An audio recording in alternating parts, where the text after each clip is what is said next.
নমস্কার, খবর ত্রিপুরায় আপনাদের স্বাগত। আপনাদের সাথে আমি নীতিশ। প্রথমে দেখে নিচ্ছি আজকের খবর শিরোনাম। খবর শিরোনাম নিবেদন করছে আমার পরিবারের সুরক্ষা কবচ লিভ সেভ। উত্তর পূর্বের আসাম সহ 12 রাজ্যে আইএস হামলার আশঙ্কা, সতর্ক করল কেন্দ্র। পঞ্চমবারের জন্য বিহারের মুখ্যমন্ত্রী পদে শপথ নিলেন নীতিশ কুমার। শপথ গ্রহণ অনুষ্ঠানে বিভিন্ন অবিজেপি দলের রাজনৈতিক ব্যক্তিত্বের উপস্থিতি ছিল লক্ষণীয়। পশ্চিমবঙ্গ রাজ্য জুড়ে জাঠা কর্মসূচির মধ্যে নিজের বিধানসভা কেন্দ্রে আক্রান্ত হলেন সিপিএম পশ্চিমবঙ্গ রাজ্য সম্পাদক সূর্যকান্ত মিশ্র, অভিযুক্ত তৃণমূল। নিয়ে নিচ্ছে একটি বিজ্ঞাপন বিরতি, সঙ্গে থাকুন, ফিরে আসছি বিরতির পর।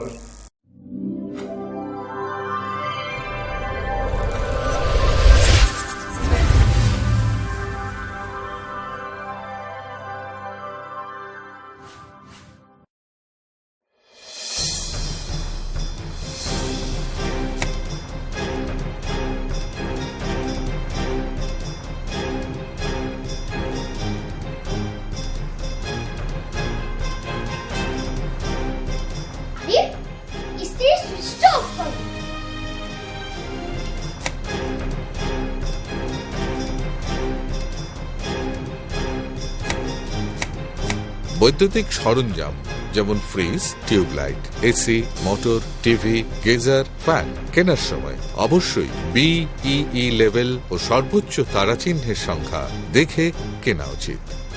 Fridge, washing machine, computer, geyser, heater ও ফ্যান ব্যবহারের ক্ষেত্রে বিদ্যুৎ সাশ্রয়ের সাধারণ বিষয়গুলো মেনে চললে বিদ্যুতের অপচয় রোধ করা যায়। সাধারণ 60 ওয়াট অথবা 100 ওয়াট বাল্ব ব্যবহারের পরিবর্তে সিএফএল অথবা এলইডি বাল্ব ব্যবহার করুন। হ্যাঁ, আমরা একটু সচেতন হলেই আমরা বিদ্যুতের অপচয়কে রোধ করতে পারি। সাশ্রয়ে যত তারা, আমাদের বন্ধু তারা। বিদ্যুৎ চুরি বন্ধ করুন, আঁধারমুক্ত ত্রিপুরা করুন। জনকল্যাণ ও জনস্বার্থে ব্যুরো অফ এনার্জি এফিসিয়েন্সি এর সহযোগিতায় ত্রিপুরা রাজ্য বিদ্যুৎ নিগম লিমিটেড থেকে প্রচারিত।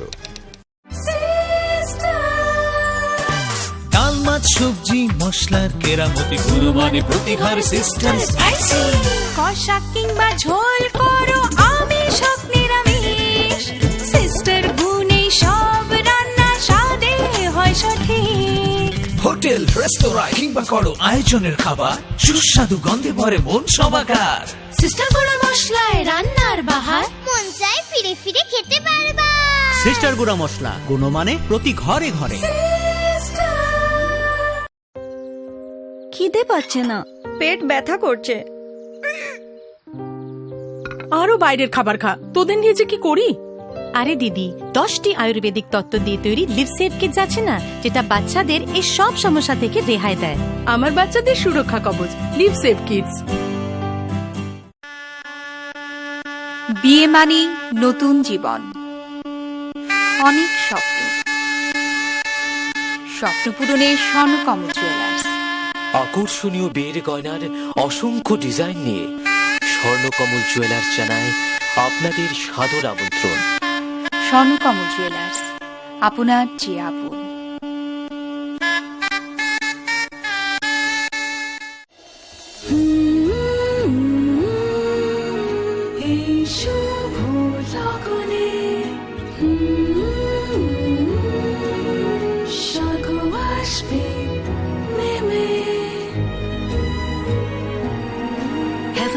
Collections from PC Chandra Jewelers. PC Chandra জুয়েলার্সের Agartala showroom, Hariganga Basak road, paradise Choumohani, Agartala, Tripura.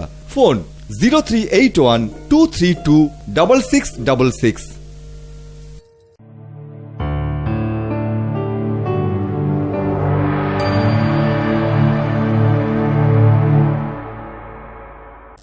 বিরতির পর স্বাগত। এখন খবর বিস্তারিত।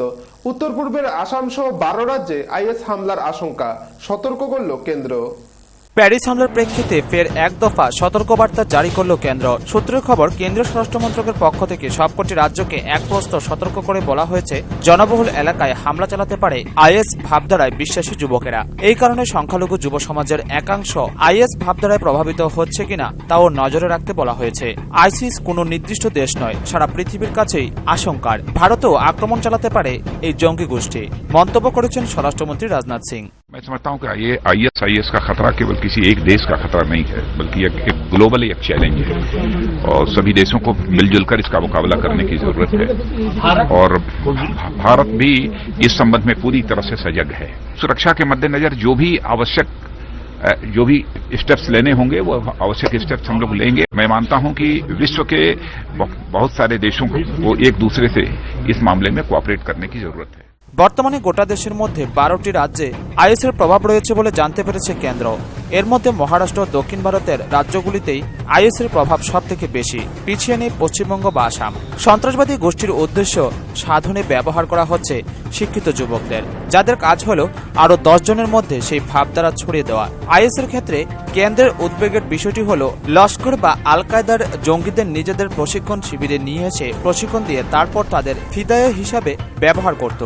কিন্তু আইএসএফ ইন্টারনেট ব্যবহার করে যুবকদের নিজেদের ভাবধারায় অনুপ্রাণিত করছে। সম্প্রতি আরও একটি তথ্য চিন্তায় ফেলে দিয়েছে কেন্দ্রকে। স্বরাষ্ট্রমন্ত্রক জেনেছে, গোটা পৃথিবীতে আমেরিকা ও এশিয়ার মধ্যে ভারতেই আইএস সম্পর্কিত ওয়েবসাইট সবথেকে বেশিবার দেখা হয়েছে, যা দেখে কেন্দ্রের বিশ্লেষণ এ দেশেও আইএস সম্পর্কে ক্রমশ আগ্রহ বাড়ছে। এই আগ্রহ শেষ পর্যন্ত যুবকদের একাংশকে আইএসের কট্টর ভাবধারায় যে একেবারে অনুপ্রাণিত করবে না, এমন আশঙ্কাও উড়িয়ে দিচ্ছে না কেন্দ্র। সিরিয়া তুরস্কের সাফল্যে এমনিতেই উজ্জীবিত আইএস, এর মধ্যে হয়েছে প্যারিসে হামলা। সমীক্ষা বলছে, গোটা বিশ্বে ক্রমশ বাড়ছে এই জঙ্গি গোষ্ঠীর জনসমর্থন। পিছিয়ে নেই ভারতও।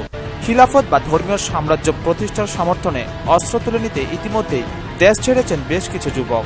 কেন্দ্রের আশঙ্কা বাড়িয়ে এক বৃহত্তর খিলাফত বা ধর্মীয় সাম্রাজ্যের গঠনের লক্ষ্যে তাদের পরবর্তী নিশানা হল ভারত, এমনটাই ইতিমধ্যেই দাবি করতে শুরু করেছে ওই সংগঠনটি।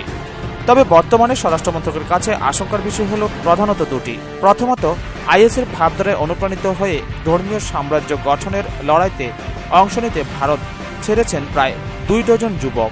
এদের অর্ধেক ইতিমধ্যেই সংঘর্ষে মারা গিয়েছেন বলে জানতে পেরেছে কেন্দ্র। বহু যুবক যে ওই লড়াইতে অংশ নিতে সিরিয়া তুরস্কে যেতে চান, এমন প্রমাণও এসেছে কেন্দ্রের কাছে। এদের অধিকাংশ শিক্ষিত, ইন্টারনেট ব্যবহারে দক্ষ। শিক্ষিত সমাজের এই অংশ বেশি চিন্তায় রেখেছে মন্ত্রককে।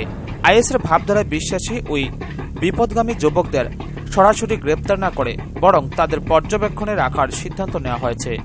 নিয়মিত কাউন্সেলিংয়ের ব্যবস্থা করা হয়েছে, যাতে ওই যুবকেরা চরমপন্থী বিশ্বাস থেকে বের হয়ে আসতে পারেন। ব্যুরো রিপোর্ট, খবর ত্রিপুরা। বিহারে পঞ্চমবারের জন্য শপথ গ্রহণ করলেন নীতিশ কুমার।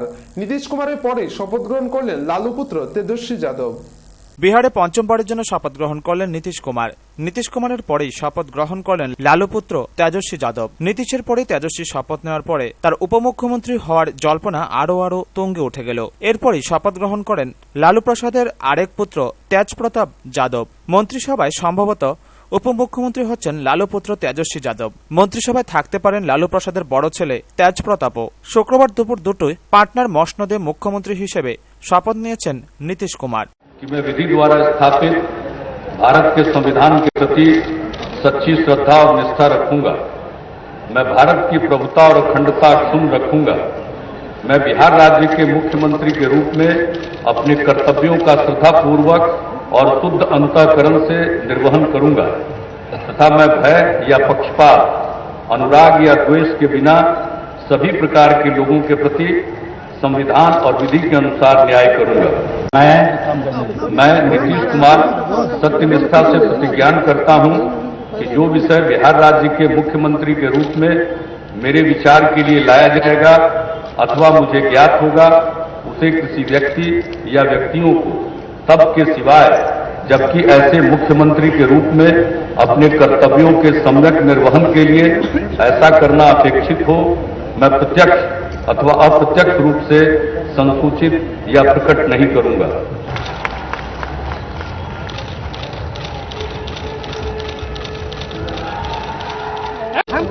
करेंगे तो फायदा हो जाएगा। আরজেডি যে নয়া মন্ত্রিসভায় উপমুখ্যমন্ত্রী পদ পাচ্ছে তা জানাই ছিল, তবে তেজস্বী না তেজপ্রতাপ কে বসছেন উপমুখ্যমন্ত্রী পদে তা নিয়ে জল্পনা তুঙ্গে উঠেছিল। কুর্সির দৌড়ে উঠে এসেছিল লালুর মেয়ে মিশার নামও। অবশেষে সেই ছবিটা কিছু স্পষ্ট হলো শপথ গ্রহণের কয়েক ঘন্টা আগে। আপাতত সেই দৌড়ে এগিয়ে তেজস্বী। সূত্রের খবর অর্থমন্ত্রী পদটিও পেতে পারে আরজেডি। সেক্ষেত্রে অর্থমন্ত্রী হতে পারেন লালু ঘনিষ্ঠ আরজেডি নেতা আব্দুল বারি সিদ্দিকী। নীতিশের শপথ অনুষ্ঠানে আমন্ত্রিতদের তালিকায় উপস্থিত অতিথিরা জাতীয় রাজনীতিতে নয়া জল্পনার জন্ম দিলেন। অনুষ্ঠানে উপস্থিত ছিলেন পশ্চিমবঙ্গের মুখ্যমন্ত্রী মমতা বন্দ্যোপাধ্যায়, সীতারাম ইয়েচুরি, দিল্লির মুখ্যমন্ত্রী অরবিন্দ কেজরিওয়ালের মতো নেতারা। ফলে শপথ অনুষ্ঠানকে কেন্দ্র করে বিজেপি বিরোধী জোট গড়ার সম্ভাবনা প্রবল। প্রধানমন্ত্রীকেও আমন্ত্রণ জানিয়েছিলেন নীতিশ। মোদী আসতে না পারলেও এদিন গান্ধী ময়দানে উপস্থিত ছিলেন ভেঙ্কাইয়া নাইডু ও রাজীব প্রতাপ রুড্ডি। ব্যুরো রিপোর্ট, খবর ত্রিপুরা। পশ্চিমবঙ্গ রাজ্য জুড়ে জাঠা কর্মসূচির মধ্যে নিজের বিধানসভা কেন্দ্রে আক্রান্ত সূর্যকান্ত মিশ্র, অভিযুক্ত তৃণমূল। পশ্চিমবঙ্গ রাজ্য জুড়ে জাঠা কর্মসূচির মধ্যে নিজের বিধানসভা কেন্দ্রে আক্রান্ত সূর্যকান্ত মিশ্র। মাথায় কালো ফেটটি বেঁধে মিছিলে হামলা, বিরোধী দলনেতাকে ধাক্কা। অভিযুক্ত তৃণমূল। কেন্দ্র ও রাজ্য সরকারের বিভিন্ন নীতির বিরুদ্ধে রাজ্য জুড়ে জাঠা কর্মসূচি পালন করছে বামপন্থী শ্রমিক সংগঠনগুলি। সেই কর্মসূচির অঙ্গ হিসেবে শুক্রবার পশ্চিম মেদিনীপুরের নারায়ণগড়, কেশিয়ারি ও কুশবাসনে মিছিল এবং সভা করেন সূর্যকান্ত মিশ্র। সকাল 10টা নাগাদ নারায়ণগড়ের নারমা থেকে সূর্যকান্তের নেতৃত্বে মিছিল বের হয়। সভাস্থলের কিছু আগেই তৃণমূলের পতাকা নিয়ে সূর্যকান্তকে ঘিরে ধরে শতাধিক লোকজন। মাথায় কালো পেট্টি বেঁধে গো ব্যাক স্লোগান দিতে শুরু করেন তারা। সিপিএম কর্মীরা বাধা সরিয়ে এগুনোর চেষ্টা করতেই দুপক্ষের মধ্যে হাতাহাতি বেঁধে যায়। কয়েকজন সিপিএম কর্মীকে মারধর করা হয় বলে অভিযোগ। আহত হন পশ্চিম মেদিনীপুরে সিপিএমের জেলা সম্পাদক তরুণ রায় এবং জোনাল সম্পাদক মদন বসু। ধাক্কা দেওয়া হয় সূর্যকান্ত মিশ্রকেও। তিনি ঘটনার তীব্র নিন্দা করেছেন, যদিও শাসক দলের দাবি ঘটনার সঙ্গে তৃণমূল জড়িত নয়। তৃণমূল ব্লক সভাপতি মিহির চন্দ্রের বক্তব্য বাধা দিয়েছে গ্রামবাসীরাই। সিপিএমের দাবি মিছিল ও সভার কথা আগেই নারায়ণগড় থানায় জানানো হয়। তা সত্ত্বেও কেন ঘটনাস্থলে দেখা যায়নি একজন পুলিশ কর্মীকেও? পেশি শক্তি দিয়ে কি বিরোধী দমনের চেষ্টা? বড় কোনো ঘটনা ঘটলে তার দায় কে নিত, উঠেছে প্রশ্ন। ব্যুরো রিপোর্ট, খবর ত্রিপুরা। নিয়ে নিচ্ছে আবার একটি বিজ্ঞাপন বিরতি, সঙ্গে থাকুন।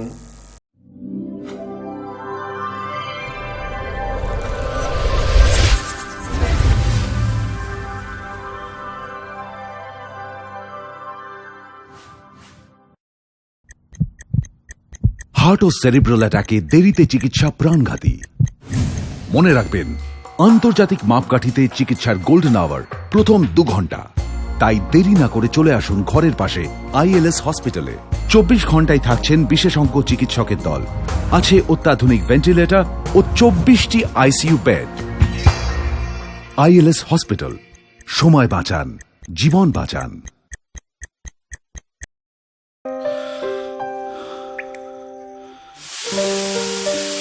ছেড়ে দিচ্ছ না কেন? ভয় করে প্রতিদিনের এই সমস্যা তোমার লিভারের ক্ষতি যেন না করে। লিভসেভ প্রতিদিন খাও, যাতে এই সব সমস্যা থেকে তুমি রেহাই পাও।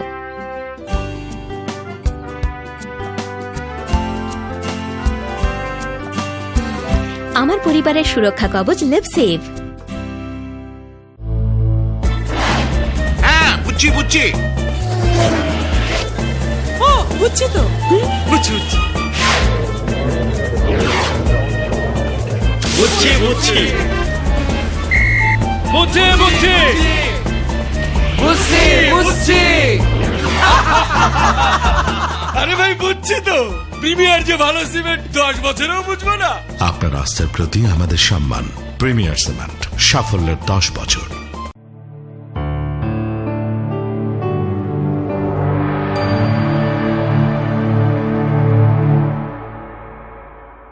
বিজ্ঞাপন বিরতির পর আবারও স্বাগত।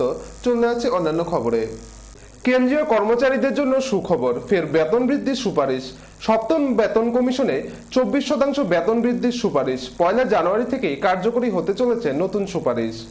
কেন্দ্রীয় কর্মচারীদের জন্য সুখবর, ফের বেতন বৃদ্ধির সুপারিশ। সপ্তম বেতন কমিশনে 24% বেতন বৃদ্ধির সুপারিশ 1 জানুয়ারি থেকেই কার্যকরী হতে চলেছে নতুন সুপারিশ। এছাড়া ফি বছর কেন্দ্রীয় সরকারি কর্মচারীদের 3% হারে বেতন বৃদ্ধির সুপারিশ করেছে সপ্তম বেতন কমিশন। বৃহস্পতিবার এই রিপোর্ট সরকারের কাছে পেশ করা হয়েছে। We have dealt with all the aspects pertaining to the subject. We have heard all the parties. We have gone to the places and seen the real hardship which is being faced by the people all over the country. Minimum pay which we have fixed, applying the Acroyd formula, the pay will start at 18,000. Maximum pay for a apex scale will be 2,25,000. And the cabinet said the secretary's pay will be about 2,50,000. We have increased the military service pay for defense personnel. That is, today they are getting 6,000. Officer will get 15,500, and for the nursing staff 10,800. কেন্দ্রীয় সরকারি কর্মীদের ন্যূনতম বেতন বেড়ে হতে চলেছে 18,000 টাকা। বেতন বৃদ্ধির সুপারিশের জেরে উপকৃত হবেন প্রায় 47 লক্ষ কেন্দ্রীয় সরকারি কর্মচারী। 52 লক্ষ পেনশনভোগীদের জন্য সুখবর, ন্যূনতম 24% হারে পেনশন বাড়ানোর সুপারিশ করা হয়েছে। সেনাবাহিনীর মতো এবার কেন্দ্রীয় সরকারি কর্মচারীদের ক্ষেত্রেও এক পদ এক পেনশন নীতি চালু করার সুপারিশ করেছে commission. This report will impact on currently 47 lakh serving employees of the government of India. It will also impact on 52 lakh pensioners. Over and above this, these formulas which are finally accepted by the government also impact on autonomous bodies. Total monetary impact of this on the finances of the union government entirely, and this does not include PSUs or autonomous bodies, only the central government, and I'm giving it in approximation, is 1,02,000 crores. রিপোর্টে 16% হারে মূল বেতন এবং 63% হারে ভাতা বাড়ানোর সুপারিশ করা হয়েছে। কেন্দ্রীয় সরকার সপ্তম বেতন কমিশনের সব সুপারিশ মেনে নিলে 2016-17 অর্থবর্ষে সরকারি কোষাগারে বাড়তি 1,02,100 কোটি টাকার বোঝা চাপবে। ব্যুরো রিপোর্ট, খবর ত্রিপুরা। রাজধানী আগরতলার কৃষ্ণনগর এলাকায় দেহ ব্যবসা চালানোর অভিযোগে ধৃত রেস্তোরাঁর মালিক সহ আরো 2 ব্যক্তিকে 7 দিনের পুলিশ রিমান্ড শেষে শুক্রবার আদালতে তোলা হয়। আদালত এই 3 রেস্তোরাঁর মালিকদের আগামী 30 নভেম্বর পর্যন্ত রাখার নির্দেশ দিয়েছে এবং বাকি 2 জনকে জামিনে মুক্তি দিয়েছে। রাজধানী আগরতলার ব্যস্ততম কৃষ্ণনগর এলাকায় রেস্তোরাঁর আড়ালে দেহ ব্যবসা চালানোর অভিযোগে ধৃত আব্বা, সাম্বা ও ত্রিং রেস্তোরাঁর মালিক যথাক্রমে দেবাশিস ভট্টাচার্য, পাপড়ি দেববর্মা ও মদন দেববর্মা সহ এর সঙ্গে যুক্ত আরো 2 ব্যক্তিকে 7 দিনের পুলিশ রিমান্ড শেষে শুক্রবার আদালতে তোলা হয়। আদালত এই 3 রেস্তোরাঁর মালিকদের আগামী 30 নভেম্বর পর্যন্ত জেল হাজতে রাখার নির্দেশ দিয়েছে এবং বাকি 2 জনকে জামিনে মুক্তি দিয়েছে আদালত। এ প্রসঙ্গে উল্লেখ্য যে রেস্তোরাঁর আড়ালে দেহ ব্যবসা চালানোর অভিযোগে ধৃত আব্বা, সাম্বা ও ত্রিং রেস্তোরাঁয় পুলিশ অভিযান চালিয়ে মালিক, যুবক যুবতী ও মহিলা সহ মোট 34 জনকে পুলিশ গ্রেপ্তার করে। পরে আদালত রেস্তোরাঁ মালিক ও তাদের 2 সহযোগীকে রেখে বাকিদের জামিনে মুক্ত করে দেয়। ব্যুরো রিপোর্ট, খবর ত্রিপুরা। মনোনয়নপত্র জমা দেওয়ার পালা শেষ। শুক্রবার সবকটি রাজনৈতিক দলের মনোনীত প্রার্থীদের মনোনয়নপত্র পরীক্ষা করা হয়। মেলাঘর পুর পরিষদ ও সোনামুড়া নগর পঞ্চায়েতের 24টি আসনে মোট 68 জন প্রার্থীর মনোনয়নপত্র জমা দেওয়া হয়েছিল। সকল মনোনয়নপত্র বৈধ বলে জানান মহকুমা শাসক পান্না আহমেদ। মনোনয়নপত্র জমা দেওয়ার পালা শেষ। শুক্রবার সবকটি রাজনৈতিক দলের মনোনীত প্রার্থীদের মনোনয়নপত্র পরীক্ষা করা হয়। 2 প্রিসাইডিং অফিসার ও মহকুমা শাসক এবং অতিরিক্ত মহকুমা শাসক সহ অন্যান্য অফিসারদের উপস্থিতিতে শুক্রবার সকালে মহকুমা শাসকের কার্যালয়ে প্রার্থীদের মনোনয়নপত্র পরীক্ষা করা হয় সকল রাজনৈতিক দলের এজেন্টদের উপস্থিতিতে। পরীক্ষার পর সবকটি রাজনৈতিক দলের প্রার্থীদের মনোনয়নপত্র বৈধ ঘোষণা করা হয়। মেলাঘর পৌর পরিষদ ও সোনামুড়া নগর পঞ্চায়েতের 24টি আসনে মোট 68 জন প্রার্থী মনোনয়নপত্র জমা দেয়। সকলের মনোনয়নপত্র বৈধ বলে জানান মহকুমা শাসক পান্না আহমেদ।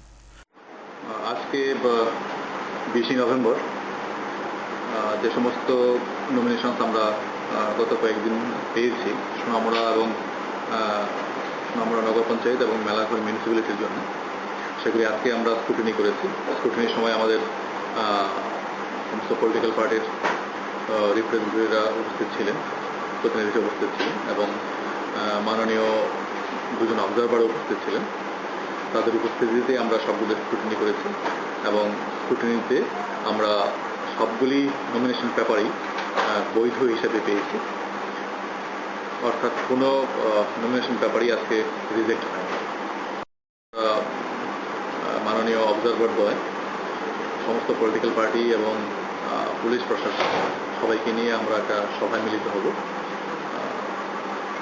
মাননীয় অবজারভারদ্বয় পলিটিক্যাল পার্টির যারা প্রতিনিধি থাকবেন তাদের সাথে মত বিনিময় করবেন, তাদের ইলেকশন সম্পর্কিত ব্যাপারে মত বিনিময় করবেন এবং সেই সাথে পুলিশ প্রশাসনের অফিসাররাও থাকবেন, তাদের সাথেও ওনারা মত বিনিময় করবেন এবং সার্বিক পরিস্থিতি সম্পর্কে খোঁজখবর নেবেন এবং সবার সহযোগিতাও কামনা করবেন। টুটন চৌধুরীর রিপোর্ট, খবর ত্রিপুরা। আসন্ন পুর পরিষদ নির্বাচনকে সামনে রেখে সারা ভারত গণতান্ত্রিক নারী সমিতি বিশালগড় বিভাগীয় কমিটির ডাকে শুক্রবার বিশালগড় মোটর স্ট্যান্ডে এক জনসভা অনুষ্ঠিত হয়। উপস্থিত ছিলেন সারা ভারত নারী সমিতি কেন্দ্রীয় কমিটির নেত্রী রমা দাস। আসন্ন পুর পরিষদ নির্বাচনকে সামনে রেখে সারা ভারত গণতান্ত্রিক নারী সমিতি বিশালগড় বিভাগীয় কমিটির ডাকে শুক্রবার বিশালগড়ের রাজপথ কাঁপিয়ে দীপ্ত মিছিল অফিসটিলা কালীবাড়ি প্রাঙ্গণ থেকে বিশালগড়ের বিভিন্ন পথ পরিক্রমা করে শেষে বিশালগড় মোটর স্ট্যান্ডে জনসভা মিলিত হয়। এদিনের এই নির্বাচনী জনসভায় প্রধান বক্তা ছিলেন সারা ভারত নারী সমিতি কেন্দ্রীয় কমিটির নেত্রী রমা দাস। এছাড়াও উপস্থিত ছিলেন সর্বভারতীয় নেত্রী স্বপ্না দত্ত, বিশালগড় বিভাগীয় কমিটির ভারপ্রাপ্ত সম্পাদিকা শিমুল বিশ্বাস, সিপিএম সিপাহীজলা জেলা সম্পাদক গৌড়া চক্রবর্তী, মহকুমা সম্পাদক সিদ্দিকুর রহমান সহ আরও অনেকে। এদিনের এই সভা ও মিছিলে জনঢল আরও একবার প্রমাণ করল যে আসন্ন নির্বাচনে ব্রামফোর্ড বিশালগড়ের সবকটি আসনে জয়ী হবেই। সভায় ভাষণ রাখতে গিয়ে নারী নেত্রী রমা দাস বলেন, প্রতিনিধি দেয়, ভোটে দাঁড়ায় এবং জনগণের কাছে ভোট চায়। এই কংগ্রেস দল ত্রিপুরা রাজ্যের উন্নয়নের জন্য দীর্ঘ সময় শাসন ক্ষমতায় অধিষ্ঠিত থাকা সত্ত্বেও গরিব মানুষের কল্যাণে কোনো কাজ তারা করেনি। রাজ্যের সামগ্রিক উন্নয়ন, শহর এবং নগর জীবনের উন্নয়ন, আধুনিক সুবিধা, এটা কংগ্রেস কখনো চায়নি, কখনো ভাবেনি। আজকে বামফ্রন্ট সরকার এই দৃষ্টিভঙ্গিতেই শহর এবং নগর জীবনের উন্নয়নের জন্য এই পরিকল্পনা গ্রহণ করেছে। ব্যুরো রিপোর্ট, খবর ত্রিপুরা। প্রয়াত জননেতা দশরথ দেবের অর্ধসমাপ্ত কাজকে এগিয়ে নিয়ে যাওয়ার লক্ষ্যে ডিওয়াইএফআই এবং টিওয়াইএফ মনু অঞ্চল কমিটির উদ্যোগে এক স্বেচ্ছায় রক্তদান শিবির অনুষ্ঠিত হয় মনু কমিউনিটি হলে। এদিন 46 জন রক্তদাতা স্বেচ্ছায় রক্তদান করেন। সমাজ সংস্কারক প্রয়াত জননেতা দশরথ দেবের অর্ধসমাপ্ত কাজকে এগিয়ে নিয়ে যাওয়ার লক্ষ্যে ভারতের যুব ফেডারেশন এবং উপজাতি যুব ফেডারেশন মনু অঞ্চল কমিটির উদ্যোগে উৎসব মুখর পরিবেশের মধ্য দিয়ে জননেতার প্রতি গভীর শ্রদ্ধা জানিয়ে 46 জন যুবক যুবতী স্বেচ্ছায় রক্তদান করেন। শান্তিরবাজার মহকুমার অন্তর্গত মনু কমিউনিটি হলে হয় এই স্বেচ্ছায় রক্তদান শিবির। রাজন্য নীতি থেকে রাজনীতিতে আসা কিংবদন্তি জননেতা দশরথ দেবের ছবিতে পুষ্পার্ঘ প্রদীপ জ্বালিয়ে শিবিরের উদ্বোধন করে টিটিএ এডিসিইএম শিক্ষা এবং পিডব্লিউডি মন্ত্রী রাজেন্দ্র রিয়াং বলেন,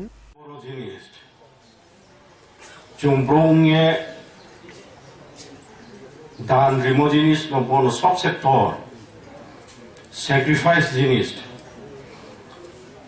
থুইরিও মানে ট্রেকে হেব্রুনি জীবনী প্রায়নি নো উপকার খেমনে কাও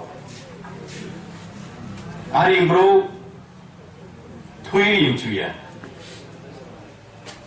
থুই মানে ট্রেকে হেব্রো বিনি ভবিষ্যৎ বং বিপদ আপদ উঙে লুম সাঙে থুই কাই আউকে। টিওয়াইএফআই এর অঞ্চল সভাপতি বলেন, শুধু যুবকদের রক্তদানের মধ্যে সীমাবদ্ধ থাকলে চলবে না। পাশাপাশি আরো বলেন, যুবকদের চক্ষুদান, দেহদান সমাজের সংস্কৃতির বিকাশ, তাছাড়াও গরিব অসহায় দুস্থ পরিবার পরিজনের পাশে দাঁড়ানোই এই যুব সংগঠনের নীতি এবং আদর্শ হওয়া দরকার। প্রয়াত জননেতারও এই ধরনের উদ্দেশ্যই ছিল সমাজের প্রতি। সাথে সাথে আমাদের বিভিন্ন সমাজের জন্য কাজ করব, যেমন চক্ষুদান বা দেহদান, এই সমস্ত দিক থেকেও আমরা চিন্তা ভাবনা করব। যেমন একটা রক্তদান করার মানে একজন মুমূর্ষ রোগী যখন রক্তের অভাবে মৃত্যুলগ্নে পাঞ্জা করছেন। এছাড়াও উপস্থিত ছিলেন দীপক রিয়াং, উত্তম দাস, আমির হোসেন, যাদব রায় জমাতিয়া, দিলীপ দেবনাথ প্রমুখ পার্টির নেতৃবৃন্দ। এক কথায় বলা চলে, এই রক্তদান শিবিরকে ঘিরে পার্টি কর্মী সমর্থকদের মধ্যে ব্যাপক উৎসাহ পরিলক্ষিত হয়। ব্যুরো রিপোর্ট, খবর ত্রিপুরা। আসন্ন নির্বাচনকে সামনে রেখে সোনামুড়া নগর পঞ্চায়েতের 9 নং ওয়ার্ডের সিপিআইএম প্রার্থী নারায়ণ দেকে নির্বাচনে বিজয়ী করার লক্ষ্যে এক উঠান সভার আয়োজন করা হয়। এদিন উপস্থিত ছিলেন বিধায়ক শ্যামল চক্রবর্তী সহ অন্যান্য নেতৃত্বরা। আগামী 9 ডিসেম্বর রাজ্যে পুর ও নগর পঞ্চায়েত নির্বাচন অনুষ্ঠিত হবে। আর এই নির্বাচনকে সামনে রেখে শাসক বামফ্রন্ট সহ সবকটি দল ঝাঁপিয়ে পড়েছে ময়দানে। প্রচারে তুমুল ঝড় তুলছে শাসক দল বামফ্রন্ট। এদিন সোনামুড়া নগর পঞ্চায়েতের 9 নং ওয়ার্ডের সিপিএম প্রার্থী নারায়ণদের সমর্থনে প্রার্থীকে জয়ী করার লক্ষ্যে এক উঠান সভার আয়োজন করা হয়। এই উঠান সভায় প্রার্থী নারায়ণদেরকে বিজয়ী করার আহ্বান জানিয়ে উপস্থিত ছিলেন বিধায়ক শ্যামল চক্রবর্তী, সিপিএম সোনামুড়া বিভাগীয় কমিটির সদস্য আসানুল্লাহ মৈশান সহ অন্যান্য বাম সমর্থিত কর্মীরা। এদিন 9 নং ওয়ার্ডের সিপিএম প্রার্থীকে বিজয়ী করার আহ্বান জানিয়ে বিধায়ক শ্যামল চক্রবর্তী বলেন, আমাদের মধ্যে হলো এই জায়গাটা থেকে যিনি নির্বাচিত হবেন, এখানে একটা নাগরিক কমিটি হয় 11 জনের 13 জনের। এই নাগরিক কমিটি মানুষের সাথে কথা বলে কোন দিকে রাস্তার দরকার, কোন দিকে ড্রেনের দরকার, কোন দিকে বিদ্যুতের বাতির দরকার, কোন দিকে জলের দরকার, সেইগুলি আলোচনা করে। এই আলোচনার ভিত্তিতে যিনি নির্বাচিত উনি ওইটা নগর পঞ্চায়েতের মধ্যে প্লেস করে যে আমাদের এখানে এই সমস্যাগুলি আছে, তখন নগর পঞ্চায়েত এগুলির সিদ্ধান্ত গ্রহণ করে। এদিনের উঠান সভায় সকল বাম কর্মী সমর্থকদের উপস্থিতি ছিল চোখে পড়ার মতো। ব্যুরো রিপোর্ট, খবর ত্রিপুরা। আর কিছুদিন পরেই রাজ্যে পুর ও নগর পঞ্চায়েত নির্বাচন। ক্ষমতা দখলের জন্য ত্রিমুখী লড়াই শুরু হয়ে গেছে। আমবাসায় জোর কদমে প্রচার চালাচ্ছে 12 নং ওয়ার্ডের কংগ্রেস ও বাম প্রার্থী। এই ওয়ার্ডে প্রতিদ্বন্দ্বিতা করছে এক শিক্ষক ও ছাত্র। আর কিছুদিন পর রাজ্যে অনুষ্ঠিত হতে যাচ্ছে পৌর ও নগর পঞ্চায়েত নির্বাচন। ক্ষমতা দখলের জন্য ত্রিমুখী লড়াই শুরু হয়ে গেছে। আর আমবাসাতেও প্রচার চলছে জোর কদমে। এদিকে আমবাসা পৌর পরিষদের 12 নং ওয়ার্ডে কংগ্রেস প্রার্থী সঞ্জয় দত্ত এবং বাম প্রার্থী দীপেন নমশূদ্র প্রতিদ্বন্দ্বিতা করছেন। উল্লেখ্য, দীপেনের এক সময় শিক্ষক ছিলেন সঞ্জয় বাবু। তবে এই 12 নং ওয়ার্ড অবশেষে কার দখলে যায় সেটাই দেখার বিষয়। ইলেকশনে বামফ্রন্টের দল থেকে আমি মনোনীত হয়েছি 12 নম্বর ওয়ার্ডে। আমরা দীর্ঘদিন যাবৎ আমাদের প্রচার কার্য চালিয়ে যাচ্ছি এবং ঘরোয়া সভা করছি। তো তাতে আমরা যা দেখলাম, আমরা 100% ভোট নিয়ে আমরা জয়যুক্ত হব। যতদিকে যাচ্ছি আমরা পজিটিভ সাড়া পাচ্ছি জনগণের কাছ থেকে। জনগণ বিগত 5 বছর দেখেছে যে পৌরসভাতে যা ছিল আমাদের বিরোধী দল। নমস্কার, আমি আমবাসা পৌর পরিষদের 12 নম্বর ওয়ার্ডের কংগ্রেস প্রার্থী। পরিষদ দখল করতে পারবো জানি না। কমিউনিস্ট পার্টির অন্য সংগঠনের কমিউনিস্ট পার্টি একজন স্কুল পড়ুয়া ছাত্রকে কি কারণে প্রার্থী করলো? প্রার্থী সম্ভবত ওই 12 নম্বর ওয়ার্ডের যোগ্য ক্যান্ডিডেট সিপিএম সম্ভবত পায়নি। এই কারণে একজন স্কুল পড়ুয়া ছাত্রকে এই এলাকায় প্রার্থী হিসেবে মনোনীত করেছে। ব্যুরো রিপোর্ট, খবর ত্রিপুরা। শুক্রবার সর্বদলীয় পশ্চিম জেলা ও সিপাহীজলা জেলা উদ্বাস্তু উন্নয়ন কমিটির উদ্যোগে এক মহা মিছিল সংগঠিত করা হয় বিশালগড়ে। তারপর 2 ঘন্টার গণ অবস্থান করে তারা।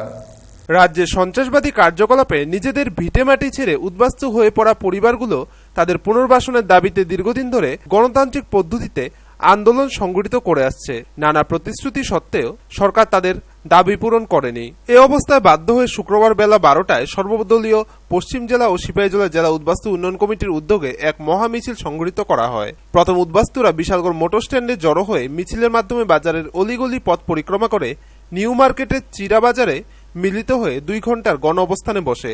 উগ্রপন্থী হামলায় উদ্বাস্তু পরিবারগুলোকে উদ্বাস্তু হিসেবে স্বীকৃতি প্রদান করা, উদ্বাস্তু পরিবারগুলোকে সুস্থ পুনর্বাসনের ব্যবস্থা করা এবং উদ্বাস্তু পরিবারগুলোকে এককালীন 5 লক্ষ টাকা অনুদানের বিষয়ে গণ অবস্থানে ব্যাপক আলোচনা করা হয়।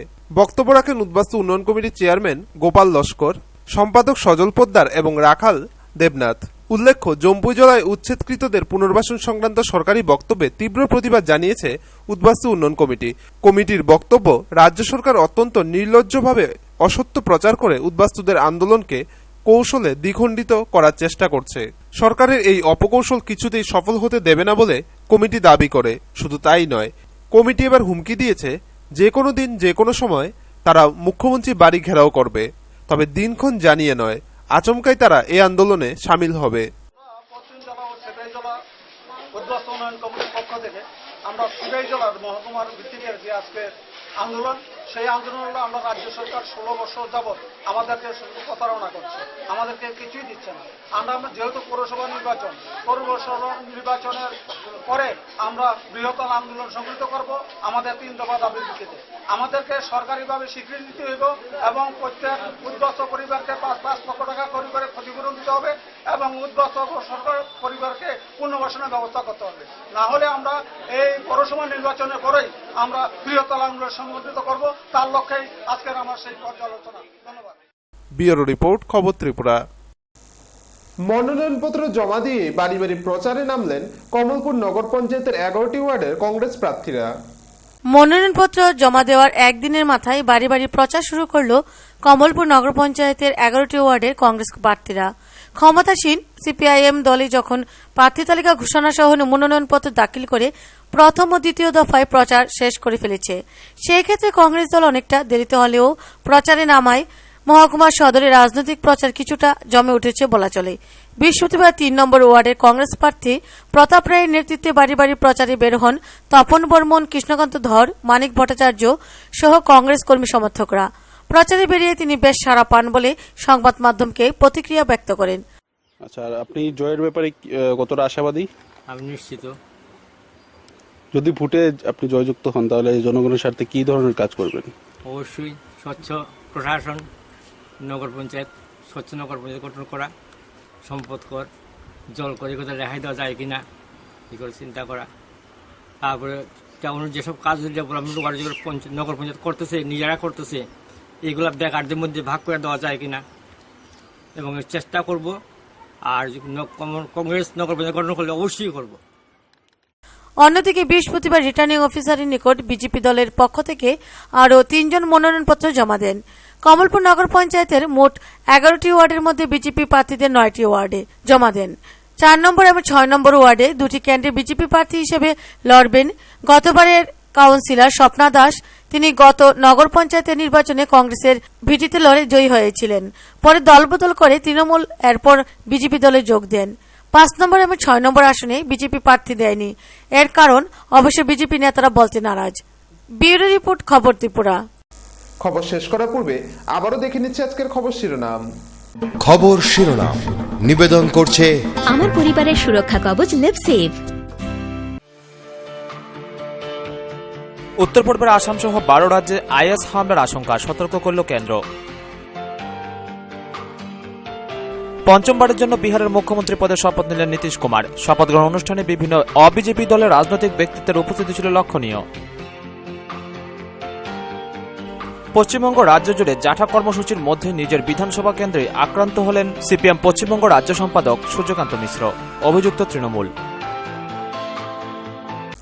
এখনকার মতো খবর এই পর্যন্তই। সঙ্গে থাকুন, দেখতে থাকুন খবর ত্রিপুরা। নমস্কার।